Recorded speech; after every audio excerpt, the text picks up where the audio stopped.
સુરતમાં ગણપતિ મહોત્સવના છેલ્લા દિવસે વિઘ્નહર્તાને 56 ભોગનો થાળ ધરવામાં આવ્યો। ઓપરેશન સિંદૂરની થીમ સાથે મહિલા મંડળની બહેનો જોડાઈ ત્યારે ઓપરેશન સિંદૂર માટે મહિલાઓએ દેશના જવાનો માટે પ્રાર્થના કરી।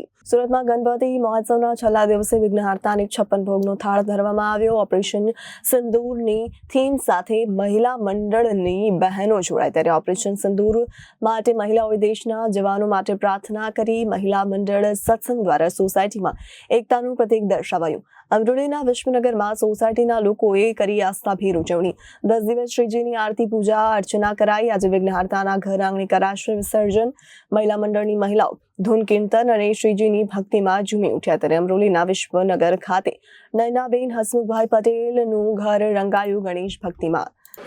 હું નયનાબેન હસમુખભાઈ પટેલ વિશ્વનગર 148 49માં રહું છું અને અમારા ઘરે દર વર્ષે અમે ગણપતિ સ્થાપના કરીએ છીએ। આ ચોથું વર્ષ છે અને સખી મંડળ ને શેરીના બધા ભક્તોને બોલાવીને અમે ધામધૂમથી આયોજન કરીએ છીએ।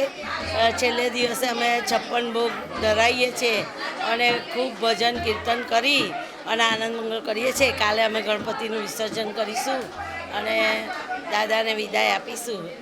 આ કાર્યક્રમ અમે દર વર્ષે આનંદ ઉલ્લાસથી કરીએ છીએ। ઓપરેશન સિંદૂર પણ રાખ્યું અને થીમમાં અમે ઓપરેશન સિંદૂર રાખ્યું છે એટલે દાદાને અમે ઓપરેશન સિંદૂરના થીમમાં બેસાડ્યા છે। Reporter Arvind Rathod, Janadesh news, Surat.